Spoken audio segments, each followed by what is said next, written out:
People, welcome back to a brand new episode of Race to Wrestling Podcast. I am one of your hosts. The other young lady seems like she's never going to come back to the podcast. On today's, well, she will be eventually. On today, as a matter of fact, she should be here soon, hopefully. She's flying back into town. Anyways, people, on today's episode, you see the title. I had a freaking epiphany, people. And we're going to get to it. It's about the ownership. It's about the reason the product of the WWE is so goddamn horrible right now. I think I figured it out. But hold on, I have one more thing to do. I have to change the background music here. Hold on a second, guys. There's so many different moving pieces. Hold on. Come on, old computer. Come on, old computer. Give me 2 seconds and I'm be ready to go. Music. Background. Bow. There she go.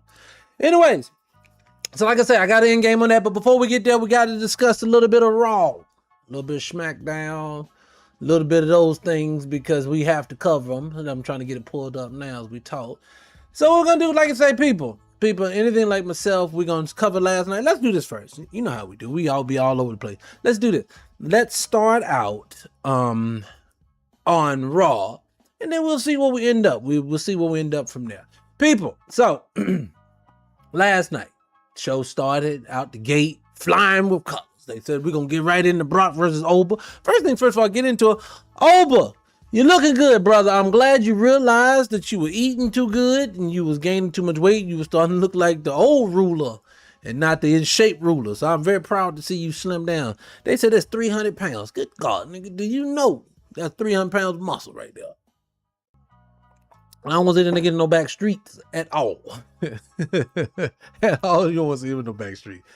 But, a matter of fact, why am I starting with such a heavy topic? You know, it takes people forever to get into the show. Let's back it up. Let's back it up. Let's go here. How about we'll start with, what's his name? Big Cass. I heard Big Cass. I didn't even see the segment last night. They're making a big deal. Now, Big Cass has gotten in really good shape versus what he used to look like. And I get it. Come on in, people. Hit the like button, hit the share button. I appreciate you guys for coming on in. Big Cass has looked different. To me, matter of fact, fuck that. Forget that. Let's go back to SmackDown.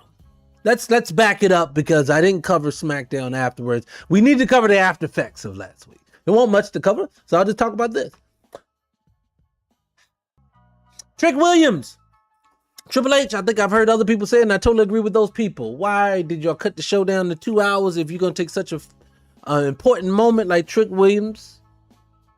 Calling another man the B word. That doesn't make any sense. You did that on purpose. And then, well, let me say that back. When you say you did it on purpose, it's bad booking. We're going to get there. It's the main topic of today's show. It's a reason for this. But I will say this so far since I'm talking about Trick. Trick versus...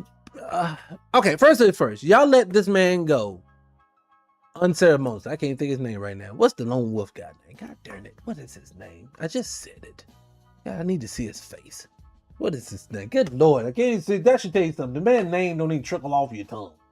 That should tell you don't love this man. What is his name? Baron Corbin. Thank you. I appreciate that. Baron Corbin. I could not remember that man's name. Save my life.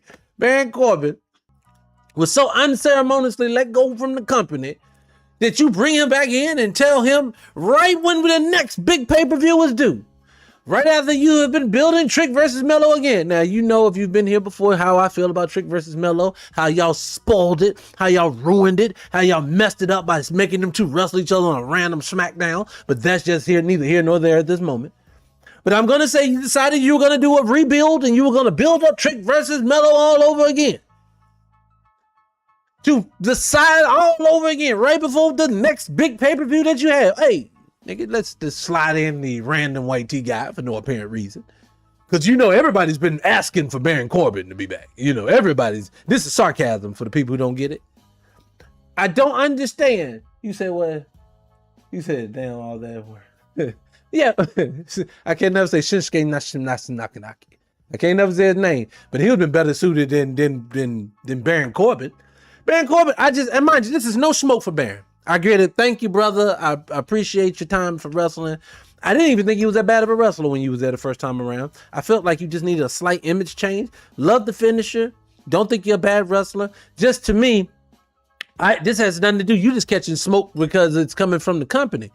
But the company, for the people who want to get in my comment section and tell me that I make it up, people who tell me that I am full of it, people who tell me that I do not know what I'm talking about, racism died in 19 such and such. Then explain to me why every time there's a match ready to do when two brothers at a pay-per-view, especially a big pay-per-view, they figure out some way, somehow, some reason they needed to pivot away from that. And people keep saying I'm crazy. See, one time makes sense. 2 times statistical anomalies had happened. But it makes no sense that every time it's time, y'all can't figure out the right time, the perfect time to make the people go against each other. But yet and still, Seth Rollins can never be in the picture for anything, but somehow, some way, sneak his ass right into the title shot at all times. It shows me what your company thinks of your wrestler. What they are telling you is trick. Carmelo, to you especially, brother.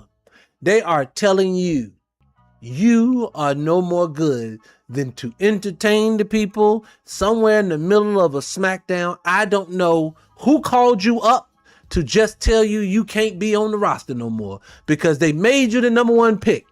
Number one pick, same time. He came around the same time as Braun Breaker, if not the same night. I cannot remember. But Braun Breaker, you see where his career is at. And then you see what Carmelo Hayes' career. Now, people are going to give you their critiques. Yeah, it's just because he's too small. No, it's not. Because if he was too freaking small, why did they say that about Eddie Guerrero? Why did they say that about Chris Benoit? Well, they don't say that about Chris Benoit at all anymore. But you get my point. I'm saying, don't tell me he's good enough to hold down your undercard in the NXT, come up to the roster, be good enough to wrestle your big dog Cody Rhodes, who had just won the title, to just literally tell him that now he can't even get on any pay-per-views. Is it that you do not want him to make any money? Is it that you don't want to see him shine? I could tell you right now, I haven't watched him wrestle in a relevant match in so long, I don't even know if I'm entertained by Melo anymore. That's how much I've messed him up, and that's how you do all the people. It just makes no sense to me that you did that, let alone you did it off air with Baron Corbin and Trick Williams. You having him, hey, I'm gonna make you my bitch. I get it. I would rather say Melo just for the principle of the fact. You say, what do you say, Jeff? You say it's all politics. I get it. I just think it's all racism. People don't like to hear it. Oh, he said the racist word. He's race bait. No, I'm not. You need to explain to me how is it that this many pay-per-views, this many times has happened, and nobody seems to understand that no two black guys can't wrestle against each other. They just don't allow it to happen. But it is what it is. I see it. You see it. I just won't refuse to sit there and let it be denied anymore. You said racism is a wild claim. So explain to me, if racism is a wild claim, why is it that it has to be, they haven't had a black person wrestle for a title until Trick Williams at WrestleMania of this year? It took him all the way back to Bobby Lashley. And I can't tell you the last time 2 black wrestlers wrestled each other at a pay-per-view. So people, when they be like, racism, come on, it's a stretch. No, it's not. It's really not a stretch. What about Kofi Kingston? Somebody yell, Kofi Kingston, what about him? And please, don't use him as an example to make your point if it's against my point, because Kofi's not the person you should use. I don't think so. What do you say? Man, look, Infinite Cage. I'm waiting for Brock to say, oh, you know what? Who said that? Demetrius, I didn't even look at it as such, but she was like, they had that nigga locked up in the cage. Oba was in the cage last night. Now, some people are going to say, Demetrius, you went too far. You said they're going to say, you said, look at what they're doing to Oba. Yeah, well, I'd say they're doing Oba wrong. I don't know how you guys mean it. Remember, I don't know the full context of what you're thinking at the moment. I think they're doing Oba wrong. They want to switch up the fan base for the UFC fan.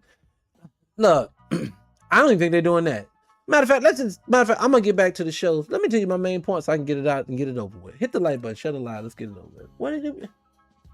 What? Now, what? Oh, hold on. I know I'm doing wrong, guys. I'm so sorry. Hold on a second. You're right. Good Lord. Give me 2 seconds. Yeah. Well, I'm gonna fix that in a second. I'm gonna have forgot to fix my what's the name with these people. Anyways, so so what I wanted to talk about mainly was, if you have been a fan of the platform, you know I have been saying for the longest that Vince McMahon owns the WWE still. This is all a farce. This is all a game because he needed a PR person, because they wouldn't let him keep it because of all of the things that happened behind the scenes. Now I could give you the long version of it, but I have reason and suspected reasons to believe this. Now, if I get challenged, I'm willing to go down that path again, but believe me, for the people who are regulars here, they don't want to hear it again. They don't. Hold on 1 second. Let me remove this thing because they keep saying I forgot all about that. So sorry. Boop. There you go. There we go. Now let's do it again.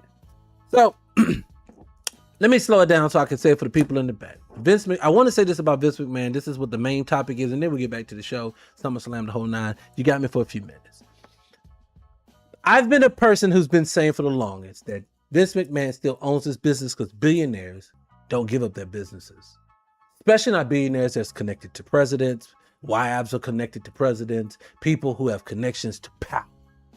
They don't just give it up for people that they have abused. They just pay somebody and move on. That's the way it moves in this world. So to know that they told this man that he could not keep it lets you know the damaging things that this young lady must have kept, or they have kept, or they have to prove on him for them enough to go this far. Because one thing they generally do, when rich people do things wrong, they just don't talk about it to the point it goes away. But this one was obviously so bad they couldn't let it go away. But I also know this. I've seen things like they said Hulk Hogan and Vince McMahon fell out because Hulk Hogan said to Vince McMahon in so many terms, I made your business hot like it is today. You can give me some ownership in the business. And Vince McMahon said, no, the WWF at the time, WWE, will always be a McMahon company.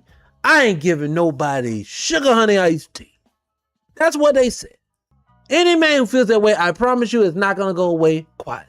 Any one thing I know about Vince McMahon, and you know about Vince McMahon don't lay down for nobody. So since this man lays down for nobody, how are you going to make him give it up this easy? I don't see it happening. Now, we've all watched the business tank itself lately. So it's been my conjecture that literally this business is tanking because, for one, when someone buys your company under certain circumstances, as we saw this one do, you don't leave your son-in-law. You don't leave your daughter, you don't leave your son attached to the business that you can't own anymore. That's not how it works. That is the number one smoking gun that you have. Triple H kept his job. If TKO purchased it, Triple H would have been fired on the spot. He would have been gone, Triple H would have been gone, Stephanie McMahon would have been gone, Shane would have been gone, and no one would ever mention a McMahon name ever again, i.e. Chris Benoit. But for some reason, they're convincing people just because they want to convince you, because you want to believe the stories that these people tell you, that this man doesn't feel this way. This man is not doing the things that he say he's doing, that this thing is still not his business. It is his business. Now, that has been my point of conjecture. I'll pivot a little bit because I've gotten with more information, with more knowledge. You change your information. I'm no different. I still think he owns it, but if he doesn't own it, this is the alternative to what's going on right now. Jim Ross gave me the smoking gun. Jim Ross basically said he thinks he's very close. Vince McMahon, Vincent K. McMahon, is very close to either acquiring his business again or starting another one. And I said, aha. I think he's doing both. Rock with me, roll with me. Let's slow it down. See if you feel the same way. How about, okay, the damage was too high. The woman had too many smoking puners for him to be able to keep it. Take this $8.5 billion and go home, Vince. Okay. But I'm going to do backdoor deals to give it to TKO. Remember, other people outbidded TKO, but they gave it to TKO. Vince wanted TKO to have it. There's a reason for that. What if it's because TKO agreed to keep Triple H in position, maybe unbeknownst to them, maybe. But Triple H has been instructed from his father-in-law, the man who made him who he is today. He said, your ass is open to go in there is to crash out that product over there. You make people want to leave. You make bad deals. You do things to the point. And then what we will do, if they refuse to sell it back to us, because it's tanking so bad, because this business is tanking, I have really nothing to talk about. Today, we're going to force out a conversation because there's nothing exciting to get excited about or to be excited about in the past or moving forward at this point. So being that we have nothing to be excited about, Triple H is doing that on purpose. This man in 2022, right at the end of Vince McMahon's run, was doing amazing work. Remember? It ain't amazing no more. See, people think this solid. I understand. That's what they tell you. That's what they tell you. But what I'm saying is, in my opinion, Vince McMahon's either going to, their Triple H's job is to crash it out so bad to where when they have to sell it, Vince McMahon swoops back in and purchase it. Or if Vince McMahon decides to start his own new business to rival the business he built once, he will have half the people, because he's ran off people through Triple H, that will join his new company. So he'll have the built-in face. He already knows you can't start it from scratch. You have to go in with big names. This is one of those things. Sports has to have names. The XFL did not work solely because he didn't have any names attached to it. See, these are faceless people we don't know. AEW knew the same thing. You have to go get names. WCW knows you have to go get names. So Vince is crashing out half of the product. Make names. What happens? He buys a new business. He starts a new business. He starts a new organization. He puts it out there. What if he's able to buy the WWF name back and then restart it? Would it be amazing? What's going to happen to WWE at that point is WWE is going to continue to crash out, crash and burn, crash and burn, crash and burn, until the point Vince McMahon says, hey, I'll purchase it for you.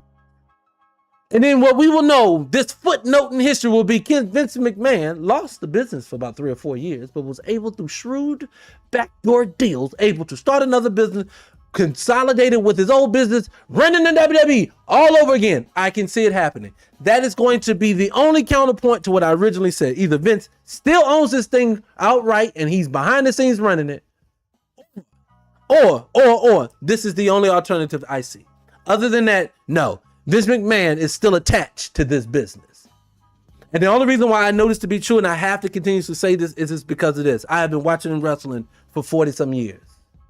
I've watched multiple organizations in 40-some years. And in 40-some years, I have never, ever seen this thing this bad in my life.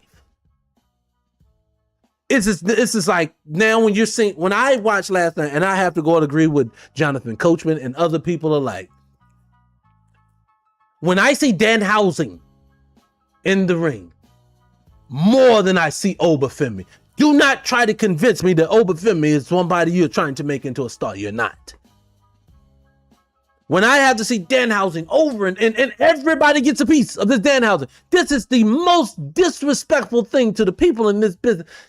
No one acts for these midgets. Excuse me, little people. I'm sorry. That's offensive. I'm sorry. I love TikTok Shop. I do. I love it. So what I want people to understand is this. This is what I want people to get. Wrestling is not going anywhere in WWE. Don't expect anything major to come. We've all been sitting around waiting for, what's happening next? What's going to be next? Something big has to happen. It's just too bad. Who's the next person going to save the business? We remember the time when Stone Cold came in and he saved the business. That day is over. The way that they run this business now, the way that they run this thing. What do you say? You contains things. What things? Oh my goodness. Okay, so your live has been flagged for hate speech again behavior. About look, they're trying to tell me I'm being hateful. I promise you I'm not being hateful. This happens a lot in here, and I haven't even read the comments. Nobody's been saying anything hateful in here, has it? Hold on one second. Hold on.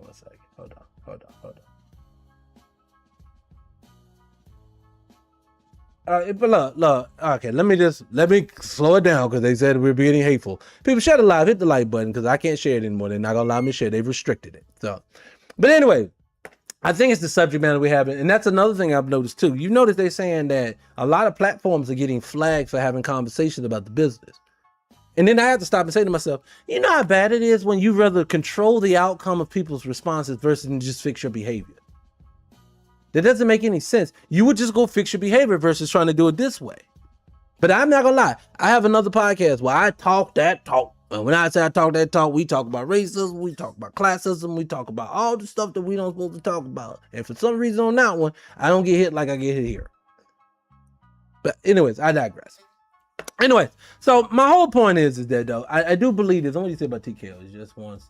See, this is my thing. Everybody keeps saying that about TKO. See, I understand that there are greed in business. I get this. I love that there's greed in business. I love the fact that I understand that people that people think that's how business works. But y'all gotta understand, even in big business, even when there's money to be made, people will lose out on money to keep things at a certain status. What do I mean? Every so often in the podcast, I'll get outside of wrestling conversation, but I have a perfect, oh my God, they are pumping me in the head. So now I got hit with hate speech on this back end on my other live too. Now again, they have to be flagging the words that we use because we're not cursing or anything now. I'm not cursing, I'm not doing anything. This is just ridiculous. They don't like the lives that I be in. I don't understand it. But let me say this. I always try to use this terms in the types of conversation. I'll give you one outside of wrestling that makes my point. Matter of fact, I lost my train of thought because they keep hitting me. People, y'all don't know how frustrating it is to where we live in a system where they tell you that the First Amendment is freedom of speech, and we just talking wrestling. We ain't talking nothing realistic. We talk about wrestling. Let me lay off of Vince McMahon. I'll move on. Since obviously this is frowned upon. So let's leave the subject. Maybe we get some juices flowing. We'll get back to it. Share the live, people. Hit the like button. All right, let's get back to the show because this is ridiculous. Let's just talk about the show. Let's talk about the show. First and foremost, let me go ahead and say congratulations to Big Rodriguez. Excuse me. Sorry. I love TikTok shop. Michelle Rodriguez, give her props for winning the belt. It was a pretty good match. I didn't mind how they went about it. They pretty much told So Ruger she won't keep it nothing last night. That is what it is. So I'm not gonna squeeze and breeze through that. So I just wanted to make mention to that, but that's about it. Big Cass, I can't say much about it, but I feel about Big Cass the same way I feel about Baron Corbin. I feel like this. I don't know why y'all think that y'all guys that y'all have gotten rid of and then you've brought them back that you think we're gonna get excited for. There was nothing for you to be excited for when they left. It's like even now, I won't even just use those guys. I'll use people even like Bobby Lashley. Bobby Lashley, to me, great wrestler. Shelton Bennett, great wrestler. I always bring them up. But the way that you unceremoniously let these guys go all the time, it's hard to get excited when you bring them back. Dean Ambrose, another situation. Y'all just let this man unceremoniously leave. People be like, man, what if Dean Ambrose come back? I don't care. The way y'all let that man go, I would never go back. The way y'all allow people just to leave the company because you want to. Why? Like, I'll be honest with you. For the life of me, that's what I was going to say. And I remember now I can get back to it. I'll give you an example of how this world works, even outside of wrestling. I always use Kaepernick as an example. Colin Kaepernick, even though his last season in the league, people say, oh, he was on a losing team. That's why they didn't bring him back. No. He had top 10 numbers.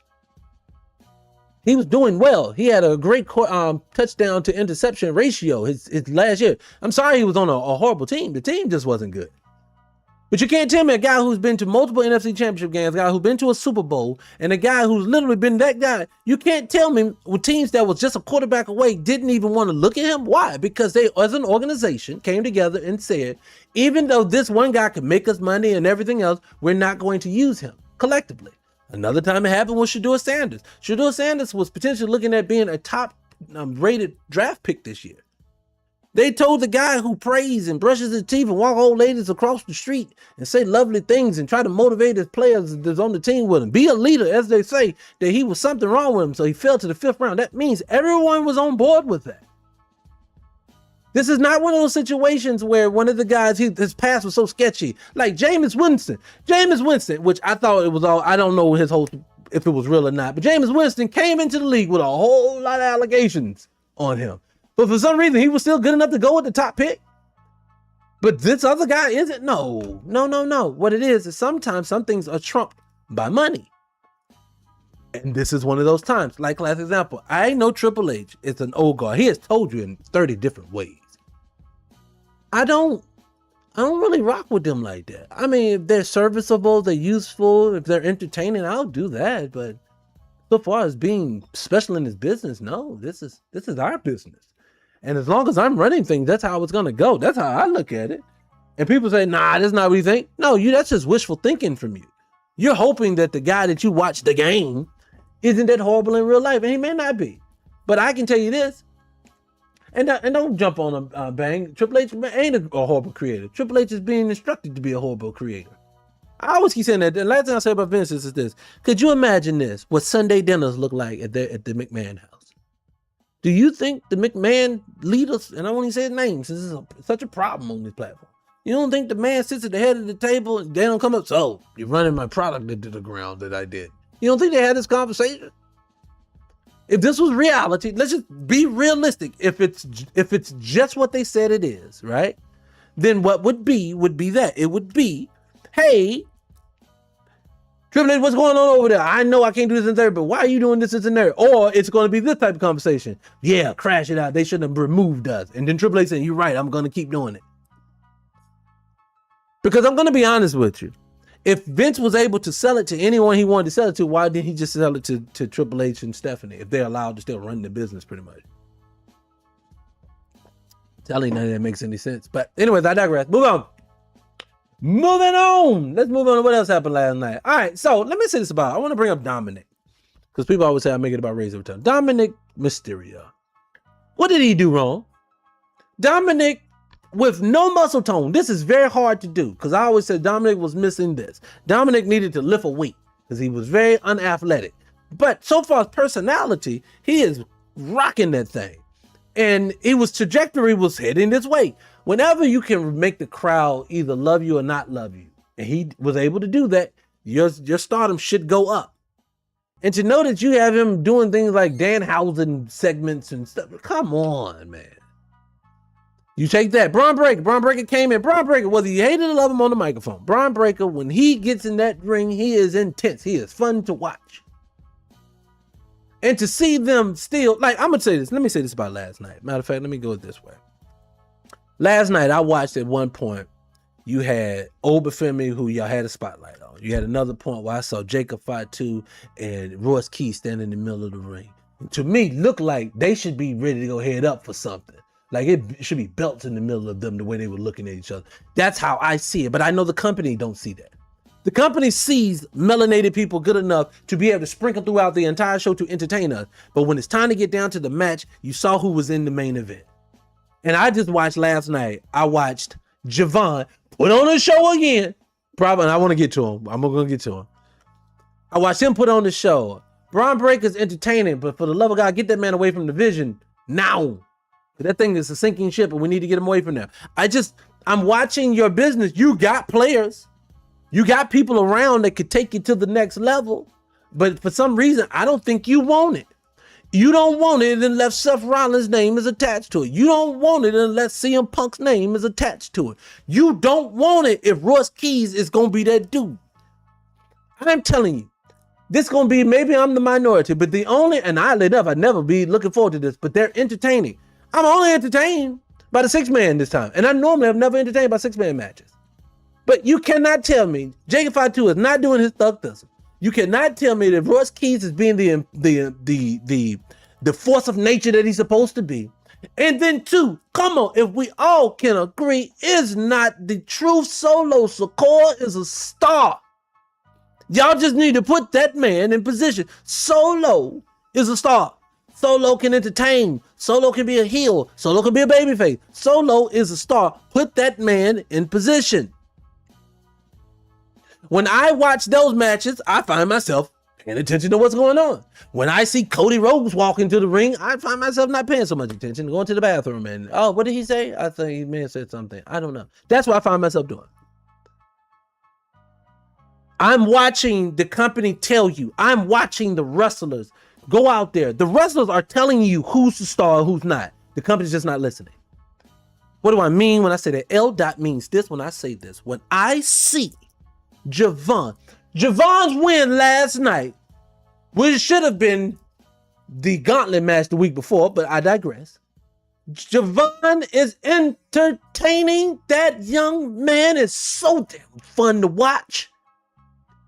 I'm telling you, if you want to make him a heel, he's going to be a good heel. If you're going to make him a babyface, he's going to be a good babyface. I'm telling you, all you have to do is set him down now and say, Javon, it's time to turn up the needle a little bit. That's all they got to do with Javon now. Javon. And honestly, for me, I would make him a heel right now. Because everybody's going to pigeonhole him into that cute jump around. He loves the fan. I don't want that for him. Don't pigeonhole that man. Pigeon, make him go in a different direction, and then when he does pivot back to the babyface, we know he does that well. But this man now, I'm telling you, y'all giving Chad Gable all this love, and I'm not trying to knock on Chad Gable. Chad Gable's getting segments, Chad Gable's getting setups, Chad Gable's you can tell they want him to do something. But as I'm watching this happen, all I'm watching is Javon go out there and perform. You're trying to force Gable down our throat this way when all I've watched is Solo Sikoa go out there and perform. I'm telling you, it's showing you in your face. I just don't think they want certain people. I cannot be the only one who sees that. What'd you say about Javon? He should have been the heel. Yeah, I believe he should have been the heel. He has it now. And let me say this about LA Knight. Again, I'm not an LA Knight fan normally. But LA Knight has been performing. His promos have been good. Him talking trash to the Usos, Solo basically being that entertaining version of himself is actually the two most entertaining in this thing right now. Jimmy's ability to sell him and Solo is good.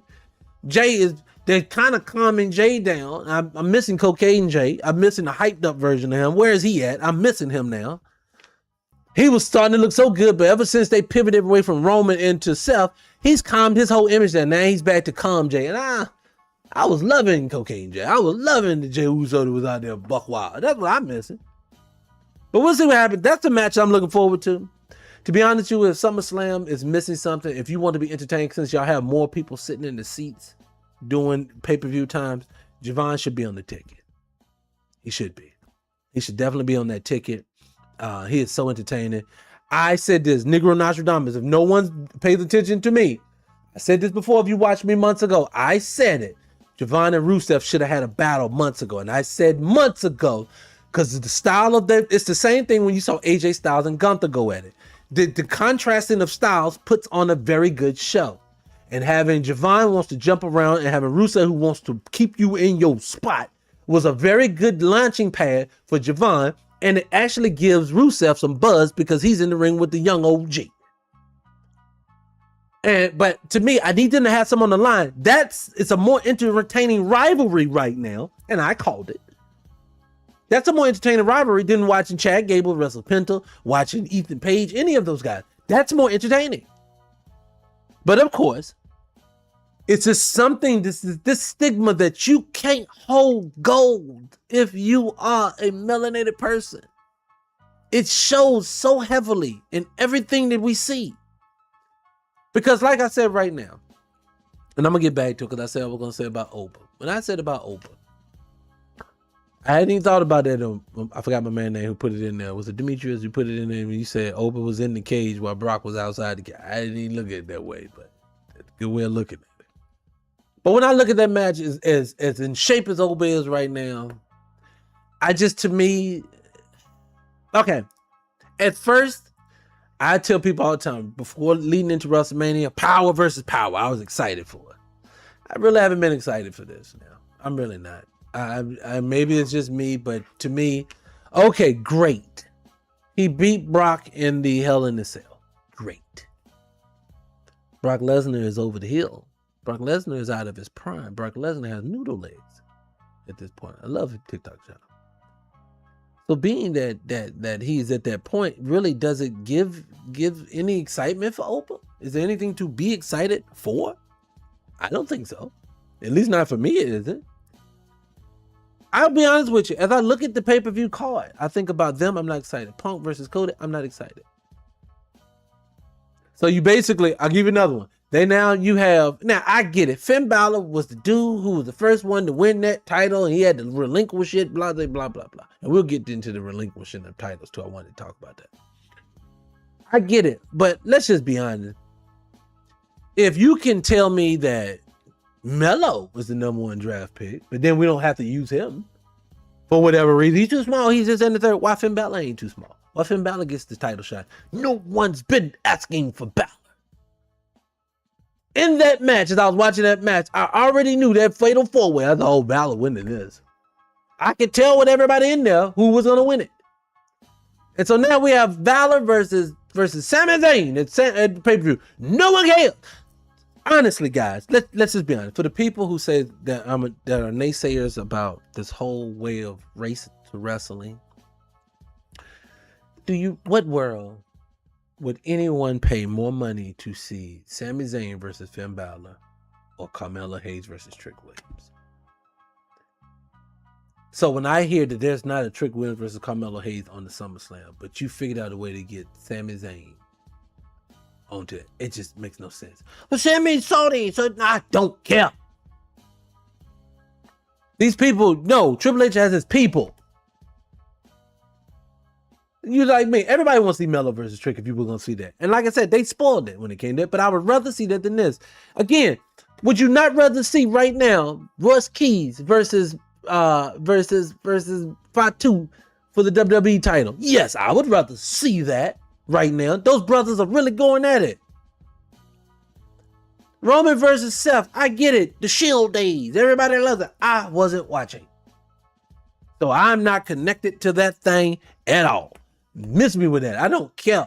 Seth Rollins is a Nepo baby. He gets to be in there. Oh, I can't say stuff like that. I love TikTok. What do you say? Because he cries about it. No, my thing is like this. I don't care if he crying. I tell him go sit his butt down somewhere if he crying. I don't care. The business right now don't need you to be champion. And see, people with the Oba versus Roman, my thing is like this. How excited can you get though? See, if they had did Oba right, Oba would have been doing this. Being that Oba's the ruler. This is how I would have pegged it. Story time, people. Buckle in your seats. Get some shots. Okay, stop. Let me stop. Get your shots together. This is what I would have done if I was them. Since you said Oba was the ruler, Oba's that dude, all they had to do was do this. Let Oba squash Brock Lesnar. Brock Lesnar could have took 6 months, 7 months, 8 months. Whatever long it's been. Remember, WrestleMania's been a long time ago now. Keep letting it keep going. Brock Lesnar could have got in better shape, got those noodle legs in order, and keep going to the end of the year. Put a pin in that. Have him retire like he did the whole nine. No one would have thought about it. It would have been Oba the ruler. But then what I would have done is Oba then would eventually had to wrestle Roman Reigns.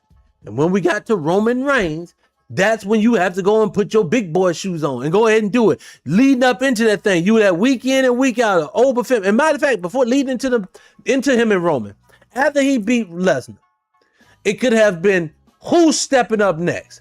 Take all the people who haven't got any airtime but has somewhat of a name for themselves, right? You remember how they brought Dolph Ziggler back on just to have Solo squash him that time?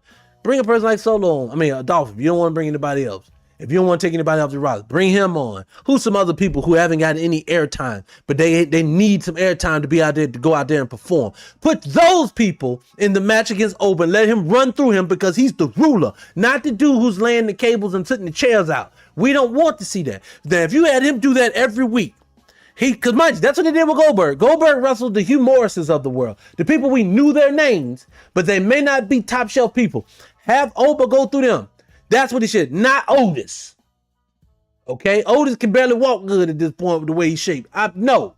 So what I'm saying is that have him go do that. Have Oba go out and do that one. Go through those people, and he says, "I'm heading towards you, Roman Reigns." Every time you talk to him, he says, "Roman, I'm coming." Roman, don't acknowledge him. You got lines to go through, brother. I'm not even going to acknowledge you. Have Roman go do whatever he's doing. He wrestled 5-2 already. Make him do other stuff. But what it should have been is, Roman, I'm coming.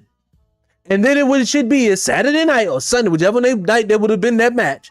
Instead of him wrestling Brock Lesnar, it should have been Oba Finn versus Roman Reigns. And when he get in the ring, it needs to be Clubber Lane versus Rocky Balboa all over again. He needs to squash him because Roman did not realize what he was running into. Roman goes home for the rest of the year like he wants to do anyway. Oba Finn gets to take the next 5 months, 6 months, or whatever it is till you get to Royal Rumble time. And he says, I am that ruler.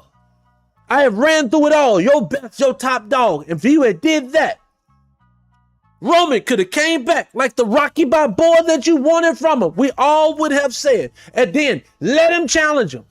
Don't let him win the Rumble, though. You let him win it last year. You shouldn't have let him do it. You should have let Breaker win it last year, but you didn't. But don't let Roman win it again. Let him do this. Let Roman sit out into the chamber. And then you bring him back. And then Roman can say to you, the same way you came for me, I'm coming for you. And you holding something. It's mine. And when he goes through that chamber, let Roman go through everybody. Now you're setting up for WrestleMania. What you have done two things. You have put two people in the pay-per-view in the main event of it all that everybody wants to see. Part 2. You have also told Roman Reigns, let's pass the torch to someone that is younger to you, and you have built a new star that's in this thing at the top of the level. He's 28 years old. That is how you usher in someone new. No, but what you're going to do, you're going to figure out some way at WrestleMania to have Punk wrestle somebody, Seth wrestle somebody, Roman's going to wrestle somebody that's old. Randy will pop back up in December and all of a sudden he'll get a title shot for it. This is why you're running the ground. What I just told you would have been a better story than what they did this year already. And I'm nobody's writer for this. I'm telling you, they have all the things that they need to produce something great sitting in front of their face. They choose not to do it. It is on them for what they're suffering from at this point. That's just my personal opinion. What do you say? Punk Roman was one of the best. Look, I had no problem with Punk versus Roman at WrestleMania. It was a very good match. The way it ended, it was perfect. Ain't it amazing, though, side note, how they can always figure out a way to not mess up someone's legacy when they don't want to? Did they give Kofi Kingston the respect of having him being at Roman and Punk? All it did, this is why Punk passed out. It gave you, in the future, if they ever want to go it again, Punk can easily say, brother, you didn't make me tap out. I just tapped out on my own.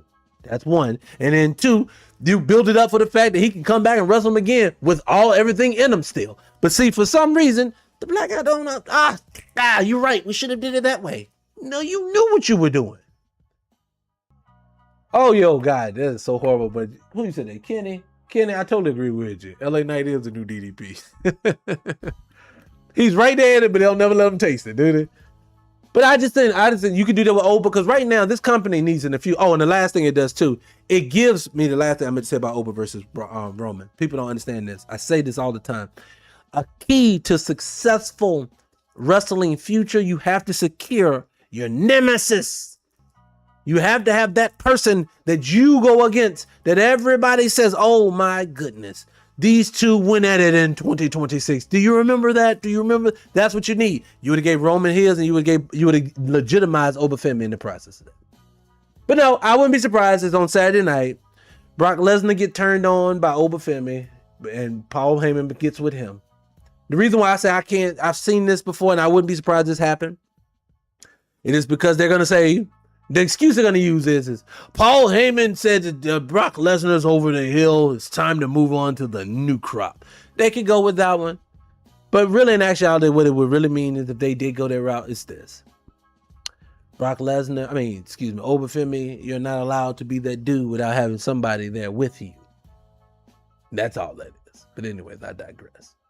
But that's my whole thing when I come to that. I truly believe that. Let's keep going. Let me get back to it. I'm all over the place today. I'm trying to tell you all the things I've been thinking about. I missed a couple of days with you guys last week and didn't have a chance to even talk to you guys about it. Well, again, like I said, I'm not excited for that. That was everything from last night. Let me go over to my other list. Hold on one second. I got a list of topics. Let me say this too. Division. Triple H. Let's start at this most minute version and then we can work our way up from there. You said Joe Wet. Joe, he's Agent Smith popping. Like you do. Who you say? Gable and Penta. Oh yeah, Supreme. No. And I'm gonna speak because I know you ain't talking to me, but Gable and Penta, like they're gonna probably have a very good match because both of them can wrestle. I think people forget that wrestling, the main part. Look, this is what they do. The WWE is good for this with wrestlers. They'll have a great wrestler, then they'll have a great mouthpiece, or then they have a person who's a great mouthpiece and a great wrestler. Well, the company don't really care which one you are. The company says, we just like you. So like Chad Gable. Chad Gable's, the thing that hurts him is his head is slightly large, and he's kind of boring. He wrestles very well, but he needs to do like Bret Hart did. Bret Hart wasn't the most entertaining on the microphone, but Bret Hart knew that, the best there ever is, the best there ever was. That thing right there, he became cocky at that point. Then it became, yes, I'm going to be this. No one's a better wrestler. That's his stitch. That's became big. No one cared for Bret Hart like that when the Hart Foundation was We care when he became babyface after he became the best there ever was. But he's not funny. You got to be, if you're going to be that technical wrestler, I was just ready to say it. Somebody, Randy took a wrestler, he has to be Kurt Angle. No, he has to be Kurt. He's not Kurt. Kurt is entertaining. See, Kurt was Bret Hart, but entertaining. Technical, man, ain't like Kurt Angle could make you. Let me tell you this. Go watch Kurt Angle wrestle Chris Benoit. Amazing. Eddie Guerrero. Amazing. These are technical wrestlers are raising. These are technical wrestlers can be entertaining, but you have to be entertaining too. That's what the problem is. I don't think Chad Gable's that entertaining. He's not. He can wrestle, but he's just not that entertaining. This is my personal opinion. What do you say here? That was the 1.5. Oh, no, great. But now I just at this point, that's my main thing. That's how I look at it. Let me move on. Let me get out of here soon in a second. Hold on. Let me move on. What else did I have? What else did I have? Can someone ask me? Can someone explain to me what this Joe Hendrick thing? Why I keep asking why people keep promoting this guy again? They'll show me guys. Well, let me go back because I skipped over and I just saw his picture again. Let me go back for a second. Let me go back because I'm all over the place, guys. I'm trying to squeeze all in and I got a short amount of time, so that's why I'm jumping all over the place. My original point to this episode was that it's no way possible that WWE is trying their best to make the best product they could be. Because when I watched what their segments have relegated down to, there's no way possible that you're trying. Meaning, you can't be... See, Triple H is from the Attitude Era. So being that you're from the Attitude Era, you can't come from the era of the Stone Colds, the Rocks, the DXs versus the Nation, which these were highly racially charged at times. This is how serious wrestling was taken in this era. So you got all this going on, and now these people are now putting out product with Danhausen. And again, no disrespect to Otis, but Otis can barely walk. I don't even know the little Asian dude that's with him by name at all.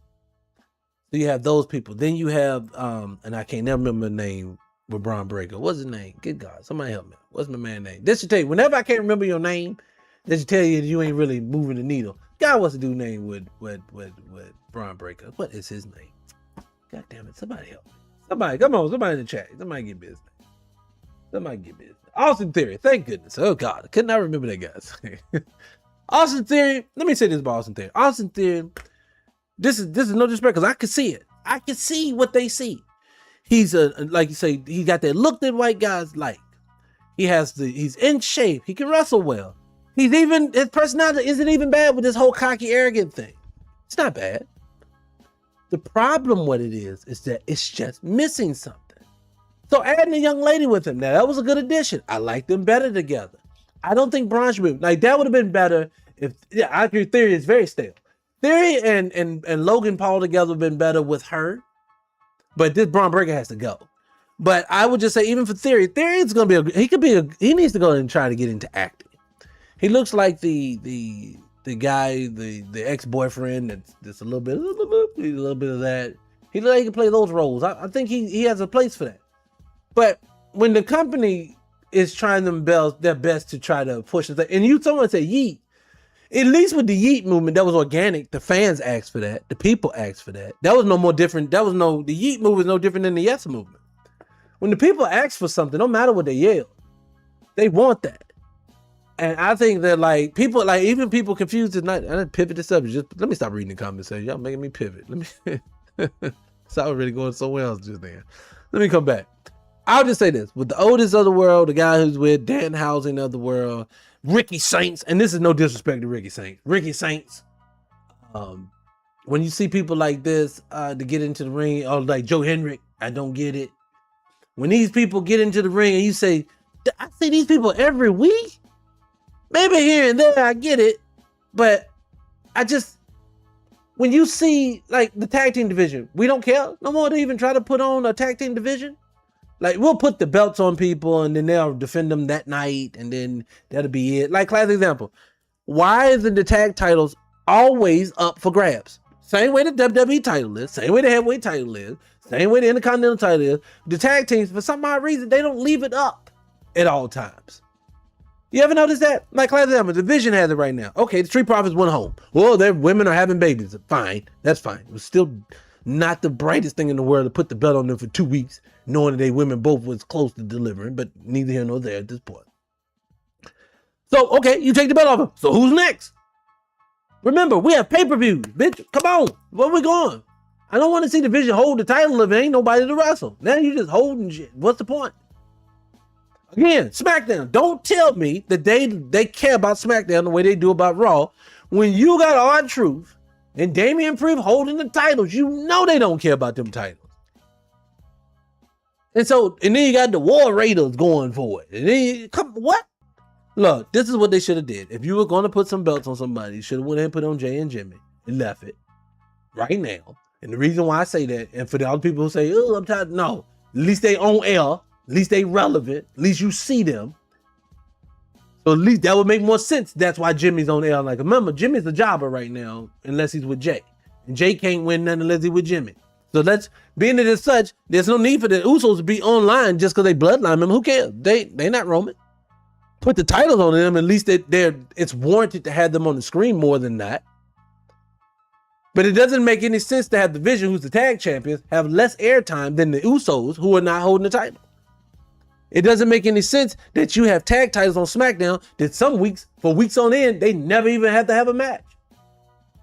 Remember, I just watched early last year, or was it late last year or something? You got R-Truth on making the podcast rounds, telling them how they basically unceremoniously fired him. So none of this makes any sense. It's just, again, my overall theme to the show is none of this makes sense. It has to be somebody's trying to do this on purpose, because the level of incompetency at this point it's with love, TikTok. Because you say I keep bullying people. I don't know where I bully people at, but this is crazy. But anyways, I digress. What did you say about it? I heard that AEW's pay-per-view was not so great though. I didn't watch it. Somebody told me it was not so great. What'd you say? They need to put the belt on Braun and Oba. You know what's so funny? I'm telling you, if it was my business, it would be my top guys, singles divisions right now, my top guy. And then I would make tag teams. Some of these guys, since you can't have everybody going for the titles right now, it's best to put some people in tag teams, and it's best to have some people build outside of having the belts, but you're building their persona. So in the tag title division right now, if I had to remove all the older guys, I would have Oba. I would have Fatu. I would have Breaker in that mix right there. Trick, I would still have Trick maybe in the heavyweight division, but coming into it solely on because I'm just like everyone else. Trick has a couple of moveset changes he needs to make before he can really cross over to me. But I would make the Street Profits more relevant in the tag division. Maybe even go so far as to do something else and shake things up and make new tags out of people. If you got people hanging around, take two people that's entertaining. Like Melo could use somebody right now. Since y'all won't let him be a solo star, put him in there with somebody, but give him somebody where they can come out and entertain people. They say that about the draft, but I'm being honest, I've never been a huge fan of the draft, Randy. I haven't. And the reason why I've never been a huge fan of the draft, because it's not like they're doing it with a purpose. Like, if wrestling wasn't real, I mean, if wrestling was real and they didn't know where it was going, that would be another story. But being that they know that they're plotting and planning everything, they have the draft, and then the draft don't really be had for a reason, in my opinion. You know? You said, weren't you just complaining about Priest and Drew? Yeah, so what about them? I say they were. Look, okay, throw them together. When I mean throw them together, with a purpose. Let's be honest. Let's use an example since I understand that you obviously a fan of that.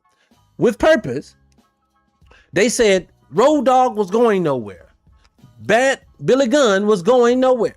They said, hey, throw these two together. They didn't see why it worked, but they made magic together. But both of them solo-wise won't going nowhere. Let me go ahead and tell you like this.